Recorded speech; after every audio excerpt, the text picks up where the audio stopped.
বাবা বলছিল খুব পায়ে ব্যথা হচ্ছে, হাসপাতালে নিয়ে আসতেই ইনজেকশন দিল, শরীর পুরো শক্ত হয়ে গেল।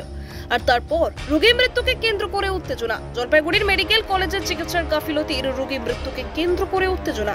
মেডিকেল কলেজ, পুলিশ ফাঁড়ি ও কোতোয়ালি থানার পুলিশ কর্মীরা এসে পরিস্থিতি নিয়ন্ত্রণে আনে। মৃতদেহ উত্তরবঙ্গ মেডিকেল কলেজে ম্যাজিস্ট্রেট উপস্থিতিতে ময়না তদন্ত ও গোটা ঘটনার তদন্তের দাবি জানিয়ে পুলিশ ও মেডিকেল কলেজ কর্তৃপক্ষকে লিখিত অভিযোগ দায়ের পরিবারের। মৃত রোগীর নাম নান্টু দে সরকার। জলপাইগুড়ির পবিত্রনগর কলোনির বাসিন্দা, পেশায় দিনমজুর নান্টু দে সরকার বুধবার সন্ধ্যায় পায়ে ব্যথা নিয়ে জলপাইগুড়ি মেডিকেল কলেজের সুপার স্পেশালিটি হাসপাতালে আসেন। কর্তব্যরত চিকিৎসকরা নান্টুকে সার্জিক্যাল ওয়ার্ডে ভর্তি করে দেয়। সেখানেই তাকে একটি ইনজেকশন দেন নার্সিং কর্মীরা। এরপর থেকেই নান্টুর শারীরিক অবস্থার অবনতি শুরু হয় বলে দাবি। কিছু সময়ের মধ্যেই তার মৃত্যু হয়। পরিবারের দাবি, সার্জিক্যাল ওয়ার্ডের চিকিৎসক বলেন ওই রোগীকে মেডিসিন ওয়ার্ডে ভর্তি করা দরকার ছিল, কেন সার্জিক্যাল ওয়ার্ডে ভর্তি করা হলো?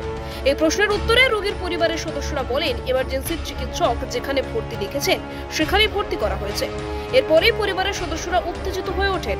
সে সময় মেডিকেল কলেজের ফাঁড়ির পুলিশ ও কোতোয়ালি থানার পুলিশ হাসপাতালে গিয়ে পরিস্থিতি নিয়ন্ত্রণে আনে। গভীর রাত পর্যন্ত এই উত্তেজনা চলার পর পরিবার চিকিৎসার গাফিলতি ও উত্তরবঙ্গ মেডিকেল কলেজে ম্যাজিস্ট্রেটের উপস্থিতিতে ময়নাতদন্তের দাবি জানিয়ে দুটি লিখিত অভিযোগ করে। একটি অভিযোগ করা হয় পুলিশকে, অন্যটি করা হয় মেডিকেল কলেজ কর্তৃপক্ষকে। এই ঘটনায় মেডিকেল কলেজের সিনিয়র চিকিৎসকদের ভূমিকা নিয়েও প্রশ্ন তোলেন স্বেচ্ছাসেবী সংস্থার কর্মী নবেন্দু মৌলিক। তার অভিযোগ, বিভাগীয় প্রধান সহ পুরো সিনিয়র চিকিৎসককে সঠিক সময় মেডিকেল কলেজে পাওয়া যায় না। নদাই দে সরকার বলেন বাবার পায়ে ব্যথা করছিল, রাতে হাসপাতালে নিয়ে আসা হয়। এমার্জেন্সি থেকে বলল 5 তলায় নিয়ে যাও। সেখানে নিয়ে যাওয়ার পরই মেল ওয়ার্ড বয় ইনজেকশন দেয়। তখন বাবার পা অবশ হয়। আমি যখন হাসপাতালের কাজে ব্যস্ত, সেই সময় মা বললেন তোর বাবার জিভ ভারী হয়ে গিয়েছে, পা শক্ত হয়ে গিয়েছে, কথা বলছে না। তারপর আমি হেড নার্সকে বললাম, উনি কিছু করলেন না।